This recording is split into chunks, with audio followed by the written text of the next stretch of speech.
आज हम इस वीडियो में एक नया टॉपिक डिस्कस करेंगे जिसका नाम है सिस्मोलॉजी। सिस्मोलॉजी बेसिकली क्या होता है? सिस्मोलॉजी एक ब्रांच है जियोफिजिक्स की। जो वर्ड सिस्मोलॉजी है वो आपका एंशिएंट ग्रीक वर्ड सिस्मोस से डिराइव करता है, जिसका मीन्स होता है अर्थक्वेक, एंड लॉगिया जिसका मीन्स होता है स्टडी करना। तो ये एक साइंटिफिक स्टडी होती है अर्थक्वेक की एंड प्रोपोगेशन होना इलास्टिक वेव का through the earth and other planetary bodies में।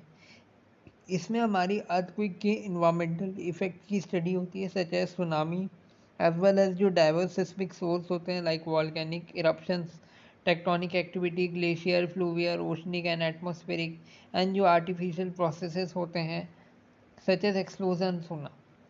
तो जो सिस्मोलॉजिस्ट है वो आपके जो इंटरनल स्ट्रक्चर है अर्थ की उसकी स्टडी करते हैं बाय रिकॉर्डिंग एंड एनालाइज करके जो सिग्नल्स आते हैं नेचुरल, फॉर एग्जांपल अर्थक्वेक्स हैं, and human made, for example explosion energy source है। एक्सप्लोजन में जैसे हम डायनामाइट का यूज़ करते हैं माइनिंग साइट्स में, तो उससे जो एनर्जी रिलीज होती है उसकी जब हम स्टडी करते हैं, या जो नेचुरल सोर्स है अर्थक्वेक्स। तो ये जो सिस्मिक सिग्नल्स होते हैं इसमें बहुत सारी इंफॉर्मेशंस होती हैं जो कि साइंटिस्ट को हेल्प करती है क्वांटिफाई करने में जो एक्टिव वेव सोर्स हैं कि वेव का जो सोर्स है वो कहाँ से है, एंड ये रिवील करती है कि प्लानिटरी के अंदर यानी कि अर्थ का या अदर जो भी प्लानिटरी बॉडीज़ हैं उसका जो इंटीरियर स्ट्रक्चर कैसा है। तो ये एसोसिएट होते हैं जो डायनेमिक प्रोसेस होते हैं जो कि आपके जियोलॉजिकल पास से अगर करते आ रहे हैं और अभी भी ये एक्टिव हैं। तो इन सब चीज़ों की स्टडी करके साइंटिस्ट को बहुत सारी इन्फॉर्मेशन मिलती है हमारे इंटीरियर ऑफ दी अर्थ के बारे में। अब सिस्मोलॉजी की हिस्टोरिकल डेवलपमेंट की हम बात करते हैं, तो जो अर्ली स्पेक्टुलेशंस थी कि क्या नेचुरल कॉज है, किस वजह से अर्थक्वेक आता है, वो हमें जो थेल्स ऑफ मिलेट्स की राइटिंग है उसमें पाई गई 585 BC में, Anaximenes of Miletus 550 BC and Aristotle की राइटिंग में 340 BC एंड जांगहेंग 132 CE। इन सारे स्कॉलर्स की हमें राइटिंग्स में देखने को मिली। Second in 132 CE Zhang of China Han dynasty ने फर्स्ट नोन सिस्मोस्कोप को डिज़ाइन किया। फिर 1664 में हेस्टिनस केरेचर ने आर्ग्यू किया कि जो अर्थक्वेक होता है वो आपका जो मूवमेंट होती है फायर की विद इन द सिस्टम, जो चैनल्स होते हैं इनसाइड द अर्थ उसकी वजह से होता है, यानी कि जो वॉल्केनिक एक्टिविटीज़ चलती हैं अर्थ के इंटीरियर के अंदर उसकी वजह से। फिर 1703 में मार्टिन लिस्टर ने 1638 से 1712 एंड निकोलस लैमरे ने 1645 से 1715 में प्रपोज किया कि जो अर्थक्वेक होता है वो आपका केमिकल एक्सप्लोजन की वजह से होता है जो कि विद इन द अर्थ होता है। फिर जो लिस्बॉन का जो अर्थक्वेक आया था 1755 जिसको जनरल फ्लावरिंग कहा जाता है साइंस के लिए, ये एक बहुत बड़ा बूम था साइंस के लिए यूरोप में, क्योंकि इसने एक मोशन सेट कर दिया जिससे कि इस अर्थक्वेक की स्टडी की गई। और ये जो साइंटिफिक अटेम्प्ट था इससे हम अर्थक्वेक के कॉजेशन और उसके बिहेवियर के बारे में पता लगा पाए, इसलिए इसको जनरल फ्लावरिंग साइंस कहा जाता है यूरोप में। अब जो अर्लीस्ट रिस्पॉन्स था वो था जो वक्त था जॉन्स बेबिस का 1757 में एंड जॉन्स मिलिच का 1765 में। मिलिच ने अर्थक्वेक्स को डिटरमाइन किया कि वो कैसे ऑर्गेनेट होता है with in the earth and कौन कौन सी वेव्स ऑफ मूवमेंट होती हैं जो कि कॉज करती हैं शिफ्टिंग होना, जो रॉक माइल्स होती है बिलो दी सरफेस। तो उन्होंने बताया कि जो रॉक की जो माइल्स होती हैं सरफेस के अंदर वो शिफ्ट होती रहती हैं, जो रॉक की जो मासेस होती हैं वो शिफ्ट होती रहती हैं। इसकी वजह से क्या होता है, मूवमेंट होती है, मूवमेंट होने की वजह से वेव्स जनरेट होती हैं जो कि विद इन दी अर्थ ऑर्गेनेट होती हैं। फिर 1857 में रॉबर्ट मेल्टन ने फाउंडेशन की इंस्ट्रूमेंटल सिस्मोलॉजी की एंड उन्होंने अपना सिस्मोलॉजिकल एक्सपेरिमेंट को कैरी आउट किया बाय यूजिंग करके एक्सप्लोजिव्स द्वारा। फिर 1897 में एमिल विचर्ट ने थ्योरेटिकल कैलकुलेशन की जिससे उन्होंने कंक्लूड किया कि जो अर्थ का इंटीरियर है उसमें जो मेंटल है वो सिलिकेट का बना है जो कि कोर से सराउंड है, कोर क्या है, आयरन का बना हुआ है। फिर 1906 में रिचर्ड डायोक्सन ने रिचर्ड डायक्सन ओल्डहम ने आइडेंटिफाई किया एक सेपरेट अराइवल होना पी वेव्स का, एस वेव का एंड सरफेस वेव का सिस्मोग्राफ में, और उन्होंने फाउंड किया क्लियर एविडेंस दैट कि अर्थ का एक सेंट्रल कोर है।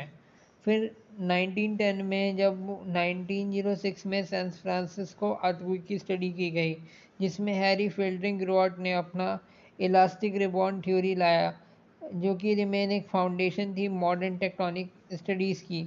ये जो थ्योरी थी वो डिपेंड करती थी कंस्टेबल प्रोग्रेस होना, अर्ली इंडिपेंडेंट जो स्टीम वर्क था, जो बिहेवियर था इलास्टिक मटेरियल का एंड मैथमेटिक्स में। तो इस स्टोरी को हम डिटेल में बाद में डिस्कस करेंगे कि इलास्टिक रिबॉन्ड थ्योरी बेसिकली थी क्या, किसके बारे में टॉक करती है। अब 1926 में फिर हैरोल्ड जेफरे ने फर्स्ट क्लेम किया कि ये बेस था स्टडी करना अर्थक्वेक वेव्स के बारे में, जो कि अर्थ क्रस्ट के बिलो होती हैं। जो कोर होता है अर्थ का वो आपका लिक्विड होता है। फिर 1937 में एंगस लेहमैन ने डिटरमाइन किया कि अर्थ के लिक्विड आउटर कोर में एक सॉलिड इनर कोर भी होता है। फिर 1960 में जो अर्थ साइंस है वो डेवलप हुआ और पॉइंट आउट किया कंप्रेहेंसिव थ्योरी लाई जाए कि क्या कॉरेलेशन है सिस्मिक इवेंट्स का, जो कि एक साथ आई और एक वेल एस्टैब्लिश थ्योरी फिर पेश की गई, जिसको हम थ्योरी ऑफ प्लेट टेक्टोनिक्स के नाम से जानते हैं। फिर एल्फ्रेड वेगनर ने नवंबर 1 1880 से लेकर नवंबर 1930 तक, जो कि एक जर्मन पोलर रिसर्चर एंड मेटीरियोलॉजिस्ट थे, वो आए। फिर इनके लाइफ टाइम में इन्होंने बहुत सारी अचीवमेंट की मेटीरियोलॉजी की फील्ड में। मेटीरियोलॉजी जो कि एटमॉस्फेरिक साइंस की एक ब्रांच है, जिसमें हम वेदर की स्टडी करते हैं, साइंटिफिक स्टडी करते हैं। तो ये जो थे वो पोलर रिसर्च में पीनियर थे, मतलब इनकी जो रिसर्च थी वो पोलर एरियाज पे अच्छी थी। और इनको इसी थ्योरी के इनको जो थ्योरी आई थी कॉन्टिनेंटल ड्रिफ्ट की 1912 में, इनके इस थ्योरी के पर्सपेक्टिव में इनको याद किया जाता है। और ये जो थ्योरी थी वो हाइपोथेसिस करती थी कि जो कॉन्टिनेंट्स हैं वो धीरे धीरे ड्रिफ्ट हो रहे हैं अराउंड द अर्थ। और ये जो हाइपोथेसिस है वो बहुत ज़्यादा कंट्रोवर्शियल भी रही, क्योंकि इसको बहुत सारे साइंटिस्ट ने वाइडली एक्सेप्ट नहीं किया 1950 तक, जब तक कि प्लेट टेक्टोनिक थ्योरी नहीं आई। बट जब प्लेट टेक्टोनिक थ्योरी आई तो फिर इसको बाद में एक्सेप्ट कर लिया गया। अब क्या सिस्मोलॉजी की ब्रांचेस हैं, हम उसके बारे में डिस्कस करेंगे। पहला आता है हमारा फिजिकल सिस्मोलॉजी। फिजिकल सिस्मोलॉजी में हम अर्थ के इंटीरियर की प्रॉपर्टीज़ की स्टडी करते हैं, जो फिजिकल करेक्टर्स होते हैं आपके सिस्मिक सोर्स के। दूसरा आता है आपका पैलियो सिस्मोलॉजी। पैलियो सिस्मोलॉजी में हम जो पास्ट के में जो कितने बड़े बड़े अर्थक्वेक्स आए उसको एनालाइज करते हैं। जो नियर सरफेस सेडिमेंट्स होते हैं, जो सरफेस के पास जो जो भी सेडिमेंट्स होते हैं, ये रॉक्स होते हैं, उसको हम एनालाइज करते हैं। पास्ट में जो बड़े बड़े अर्थक्वेक आए उसकी हम स्टडी करते हैं। फिर आता है हमारा statistical seismology. Statistical analyse and modelling करना कि अर्थक्वेक कब अकर करेगा टाइम एंड स्पेस में। फिर आता है हमारा कंप्यूटेशनल सिस्मोलॉजी। कंप्यूटेशनल सिस्मोलॉजी में आ जाता है आपका क्वांटिटेटिव मॉडलिंग करना सिस्मिक वेव प्रोपोगेशन की, अर्थक्वेक के अकरेंस की एंड अदर जो सिस्मोलॉजिकल फिनोमेना होता है।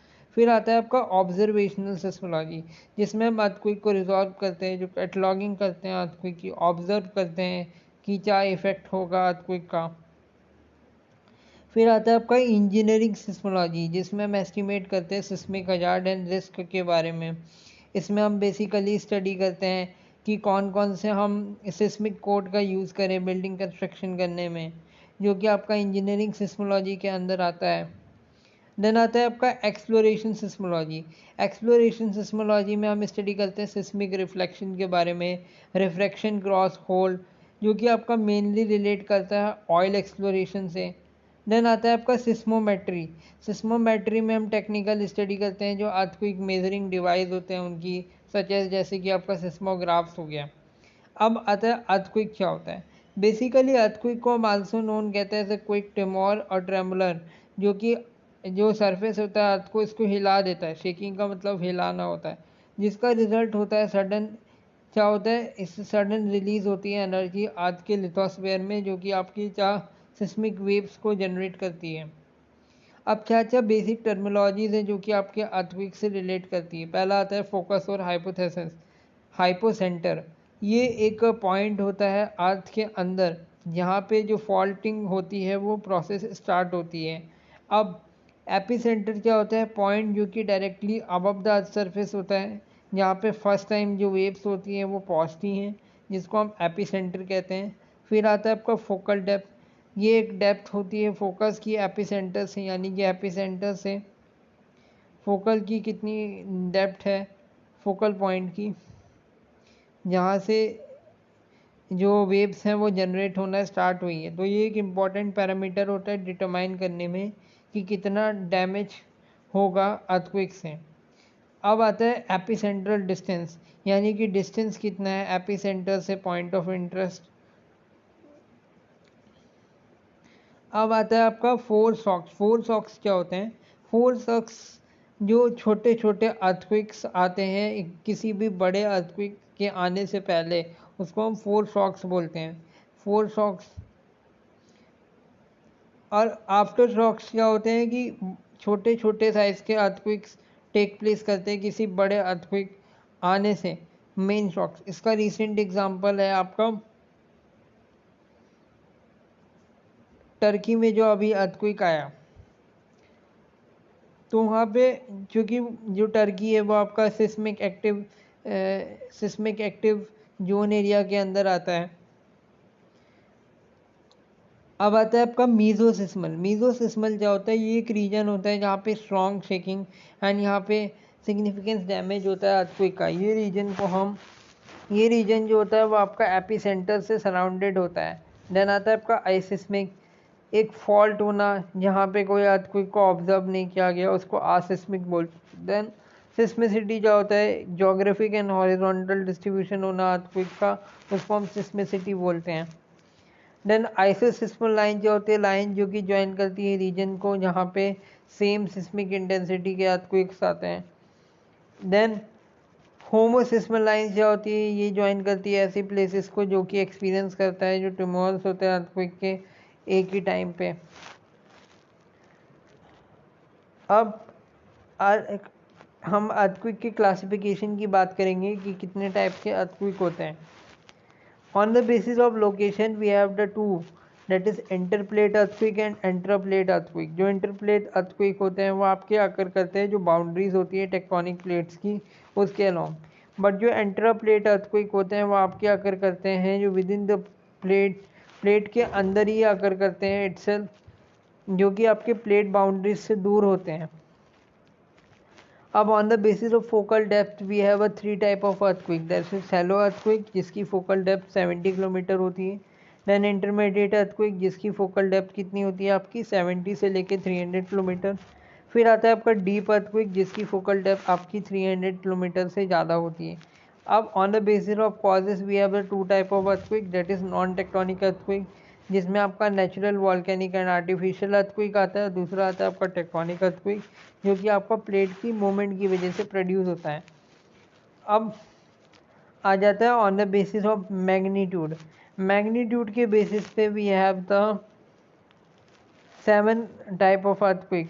पहला आता है आपका ग्रेट अर्थक्वेक जिसमें जो कि 8 एंड मोर से ज़्यादा अगर मैग्नीट्यूड होगा तो उसको हम ग्रेट अर्थक्वेक कहते हैं। फिर आता है मेजर अर्थक्वेक, अगर 7 से 7.9 तक के मैग्नीट्यूड का अर्थक्वेक है तो उसको मेजर अर्थक्वेक कहेंगे। फिर आता है आपका स्ट्रॉन्ग अर्थक्वेक, इसका जो मैग्नीट्यूड होता है वो 6 से 6.9 होता है। फिर आता है आपका मॉडरेट अर्थक्वेक जिसका जो मैग्नीट्यूड होता है वो 5 से 5.9 होता है। फिर आता है आपका लाइट अर्थक्वेक जिसका जो मैग्नीट्यूड होता है वो आपका 4 से 4.9 होता है। फिर आता है आपका माइनर अर्थक्वेक जिसका जो मैग्नीट्यूड होता है वो आपका 3 से 3.9 होता है। मैक्रो अर्थक्वेक जो कि लेस देन 3 होता है। अब on the basis of epicentral distance we have divided the earthquake into 3 types. The first one is your local earthquake जो कि अफेक्ट करता है एरिया को वेरी लेस देन 1 डिग्री होना एपिसेंटर से। देन रीजनल अर्थक्वेक जो कि अफेक्ट करता है एरिया को जो कि 1 से लेके 10 डिग्री तक के एपिसेंटर पे आते हैं। देन पहले सिस्मिक अर्थक्वेक जो कि अफेक्ट करता है एरिया को, जो कि 10 डिग्री एपिसेंटर से ज़्यादा तक के एरिया में आते हैं।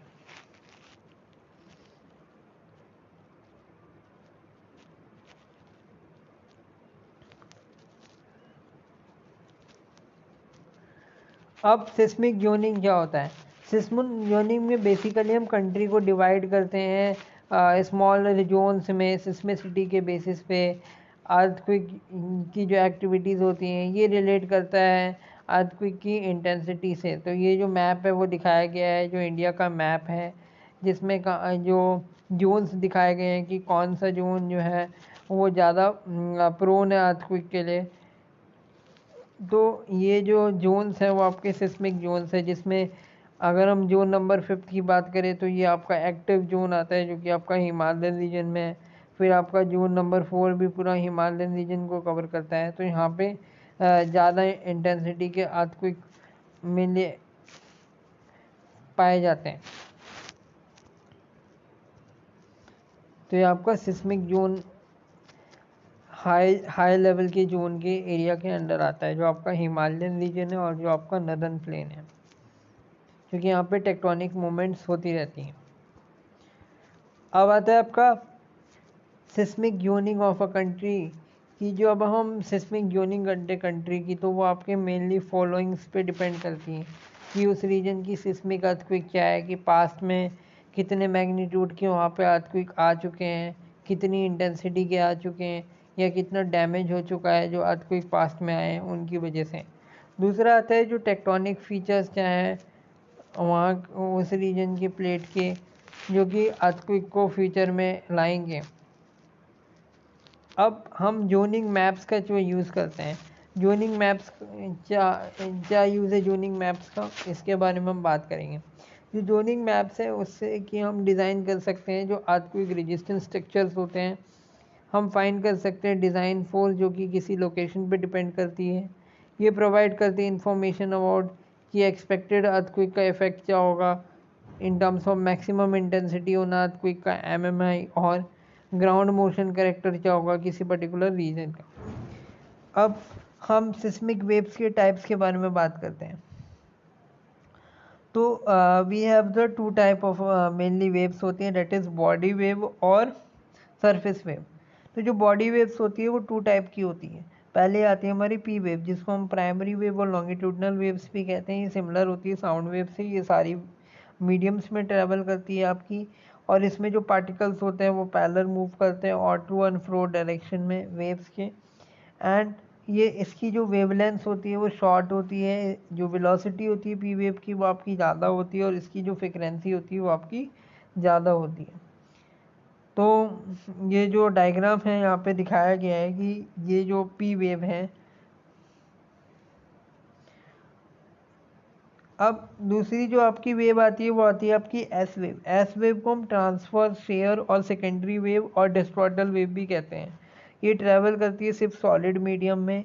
ये शॉर्ट इसकी वेवलेंथ होती है और इसकी फ्रिक्वेंसी बहुत ज़्यादा होती है। यहाँ पे जो पार्टिकल्स होते हैं वो आपके परपेंडिकुलरली मूव करते हैं वेव्स की डायरेक्शन में, और ये इसका जो मोशन होता है वो स्लोअर होता है, यानी कि इसकी जो वेलोसिटी होती है वो जो स्लोअर होती है अगर हम इसको पी वेव से कंपेयर करें तो।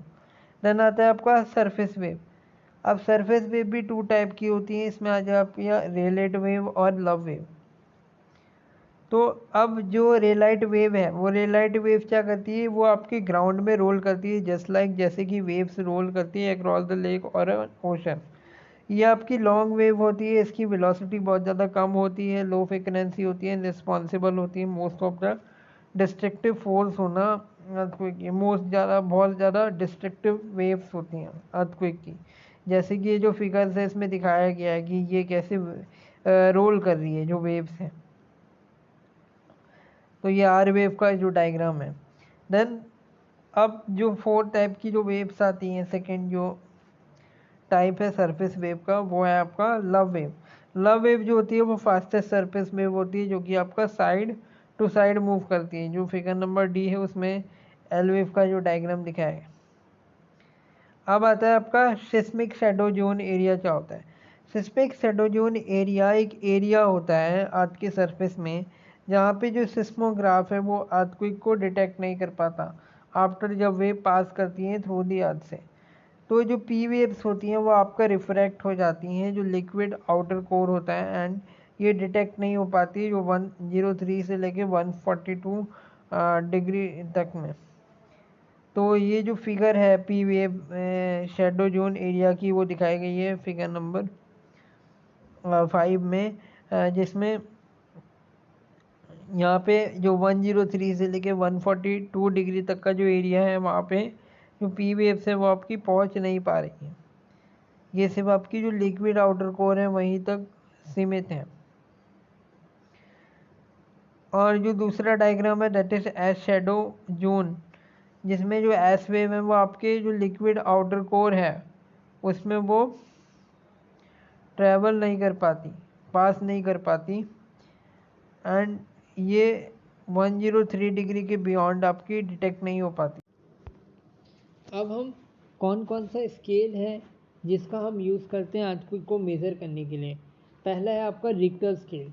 रिक्टर स्केल को हम लोकल मैग्नीट्यूड यानी कि एमएल कहते हैं। इसको चार्ल्स रिक्टर जो कि एक अमेरिकन साइंटिस्ट थे उन्होंने 1935 में इसको डेवलप किया ताकि हम अर्थक्वेक के साइज़ को मेज़र कर सकें। अब इसमें जो नंबर 1 से लेके 10 है वो रिलेट करता है कि कितनी एनर्जी क्विक जो है वो रिलीज़ करता है। दोज मैग्नीट्यूड जो कि 2 के आते हैं वो हमें फील नहीं होते, बट जो मैग्नीट्यूड 5 आता है वो आपका मेजर डैमेज कॉज करता है। अबव 8 और अगर 8 से ज़्यादा मैग्नीट्यूड का अर्थक्वेक है तो इसका जो इफ़ेक्ट है वो पूरे हंड्रेड्स ऑफ माइल तक फैल जाता है। तो जो रिक्टर स्केल है वो आपका एक एल्गोरिथमेटिक स्केल है, एंड यहाँ पे जो ईच ऑर्डर ऑफ मैग्नीट्यूड है वो इंक्रीज़ करता है 10 फोल्ड एनर्जी। तो इसका मीन्स है कि अगर नंबर इंक्रीज़ करेगा रिक्टर स्केल में तो ये इंडिकेट करेगा कि इसकी जो इंटेंसिटी है वो 10 टाइम स्ट्रॉन्गर होगी दैन जो रेंज है रिक्टर स्केल की 0 से लेके 10.0 तक। तो अगर अर्थक्वेक 10.0 से अबव है तो इसको हम एपिक अर्थक्वेक कहते हैं। 6.0 मैग्नीट्यूड का जो अर्थक्वेक है वो आपका 10 टाइम ज़्यादा स्ट्रॉन्गर होगा दैन 5.0 मैग्नीट्यूड के अर्थक्वेक से।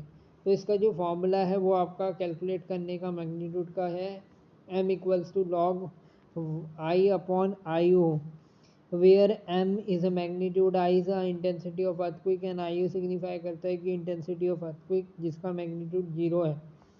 तो यहाँ पे जो फिगर टेबल दिखाई गई है 1 ये रिक्टर स्केल है और इसको आप वीडियो को पॉज करके आराम से रीड कर सकते हैं। अब आता है हमारा सेकंड स्केल जिससे कि हम डैमेज को मेज़र करते हैं अर्थक्वेक के, जो कि आता है आपका मॉडिफाइड मरकाली एमएम इंटेंसिटी स्केल। इसको हम इससे हेल्प से हम मेज़र करते हैं कि कितना डिस्ट्रक्शन हुआ अर्थक्वेक द्वारा। जो इंटेंसिटी लेवल होता है वो आपका डिपेंड करता है कि कितना लोकेशन एपिसेंटर से पास है। अगर लोकेशन एपिसेंटर से पास है तो अर्थक्वेक से ज़्यादा डैमेज होने के चांसेस हैं, बट अगर एपिसेंटर लोकेशन से बहुत ज़्यादा दूर है तो इससे डैमेज जो होगा वो कम होगा। तो ये एपिसेंटर के नियरेस्ट कितना है लोकेशन उस पर डिपेंड करता है इंटेंसिटी लेवल। और ये बेस था जो गॉसिप मरकाली इंटेंसिटी स्केल आया था 19202 का, बट इसको मॉडिफाइड कर दिया गया 1931 में। तो ये जो स्केल है वो कंपोज है increasing on a level of intensity का, यानी कि जो रेंज ऑफ इंटेंसिटी है फ्रॉम ऑब्जर्वेबल क्विक का इम्पैक्ट होना फ्रॉम लाइट शेकिंग से कैस्ट्रोस्कोपिक डिस्ट्रक्शन तक, और इस इंटेंसिटी को रोमन न्यूमेरिकल्स में रिपोर्ट किया जाता है, जैसे कि जो टेबल दिखाई गई है 2 दैट इज़ ये है मॉडिफाइड मरकाली स्केल। अब इसमें इस टेबल में रोमन लेटर्स में 1 से लेके 11 तक के इंटेंसिटी दिखाई गई है, और इसमें मैग्नीट्यूड भी दिखाया गया है कि जो फर्स्ट रोमन लेटर है इसमें 1 से लेके 2 दिखाया गया है, और जो लास्ट आपका 11th है वो आपका 8 मैग्नीट्यूड दिखाया गया है, जिसमें बताया गया है कि किस किस मैग्नीट्यूड पे कितना डैमेज हो रहा है। तो आप इस टेबल को आराम से वीडियो पॉज करके रीड कर सकते हैं। अब आता है आपका third that is Rossi Forel scale. अब रॉसी फॉरेल स्केल क्या होता है? रॉसी फॉरेल स्केल जो है वो आपका सबसे पहला सिस्मिक स्केल था जो कि अर्थक्वेक की इंटेंसिटी को रिप्रेजेंट करता था। इसको Michele Stefano Conte de Rossi जो कि इटली के थे scientist, and François Alphonse Forel of Switzerland, उन्होंने इसको डेवलप किया था लेट 19th सेंचुरी में। एंड इसको कॉमनली 2 डिकेड्स तक यूज़ किया गया, जब तक कि मरकाली इंटेंसिटी स्केल नहीं आया 1902 में। बट सम कंट्रीज़ अभी भी इसका यूज़ करती है मॉडिफिकेशन करके, लाइक फिलीपींस जो है उसने 1996 के बाद इसको रिप्लेस करके अपना एक अर्थक्वेक स्केल बनाया है इसी को मॉडिफाई करके, जिसका नाम था फीगो लॉस अर्थक्वेक स्केल।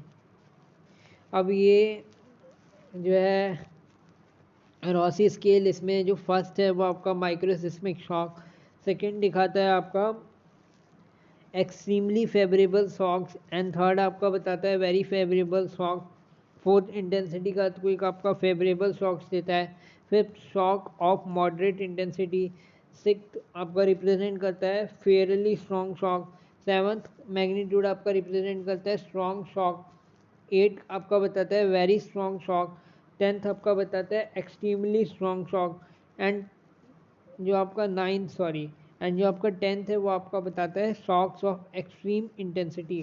तो ये जो यहाँ पे बताया गया है कि कौन सी इंटेंसिटी में क्या क्या डैमेज होगा उससे, तो आप इस स्केल को पॉज करके आराम से रीड कर सकते हैं। मैं ज़्यादा इस स्केल को डीपली नहीं पढ़ूँगा, आप इसको वीडियो को पॉज करके आराम से इस स्केल को अच्छे से अंडरस्टैंड कर सकते हैं पढ़ के। अब आता है आपका कौन कौन से इंस्ट्रूमेंट्स होते हैं जिससे कि हम अर्थक्वेक को मेज़र करते हैं।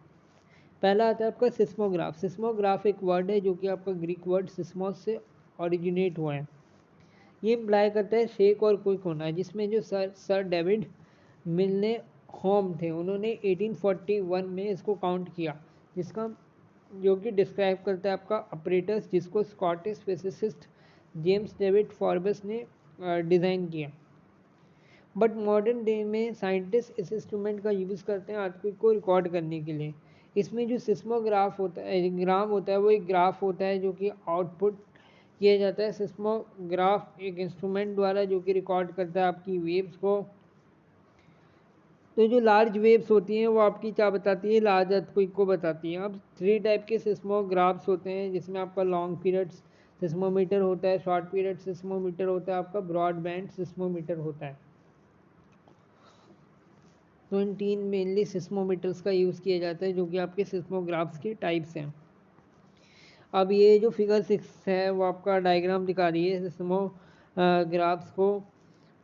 सिस्मोग्राफ्स के डायग्राम को दिखा रही है कि कैसे जो सिस्मोग्राफ्स है वो आपका वर्क करता है, कैसे वो अर्थक्वेक की इंटेंसिटी और मैग्नीट्यूड को मेज़र करता है। अब आते हैं हमारी जो हमने थ्योरी की बात की थी, जब हमने हिस्टोरिकल डेवलपमेंट ऑफ अर्थक्वेक की बात की थी तो उसमें एक थ्योरी का नाम रिवील हुआ था, जिसका नाम था elastic rebound theory of earthquake. अब हम इस थ्योरी को डिटेल में डिस्कस करेंगे। From an examination of the displacement of ground surface, जो ग्राउंड सरफेस है आपका, उसमें जब डिस्प्लेसमेंट होती है तो इसकी एग्जामिनेशन की गई कि जो डिस्प्लेसमेंट हो रही थी ग्राउंड सरफेस में, और इसको 1906 में जो अर्थक्वेक आया था उससे एक्म्पलाइज किया गया, जिसमें जो हेनरी फील्डिंग रियॉर्ड थे जो कि प्रोफेसर थे जियोलॉजी के जॉन्स हॉपिंग्स यूनिवर्सिटी में, इन्होंने बताया कि जो अर्थक्वेक होता है वो इन्वॉल्व होता है इलास्टिक रिबॉन्ड से, जो कि स्टोर करता है इलास्टिक स्ट्रेस को। यानी कि यहाँ पे एक बहुत अच्छा एग्जांपल दिया गया कि जब हम रबर बैंड को स्ट्रेच करते हैं तो वो ब्रोक हो जाती है और कट हो जाती है, बट जैसे हम रबर बैंड को स्ट्रेच करते हैं तो उसमें क्या होता है, वो एनर्जी को स्टोर कर लेती है अपने अंदर जब हम उसको स्ट्रेच करते हैं तो बट जब हम उसको छोड़ेंगे तो उससे सडन क्या होगी, एनर्जी रिलीज होगी। ऐसे ही केस में सिमिलर क्रस्ट के साथ भी होता है। जब डिस्प्लेसमेंट होता है तो उससे क्या होता है, जब डिस्प्लेसमेंट होगा क्रस्ट का, जो क्रस्ट होता है अर्थ का, उसमें इलास्टिक स्ट्रेस स्टोर हो जाता है, और ये जब रिलीज़ होता है तो सडनली जब ये अचानक से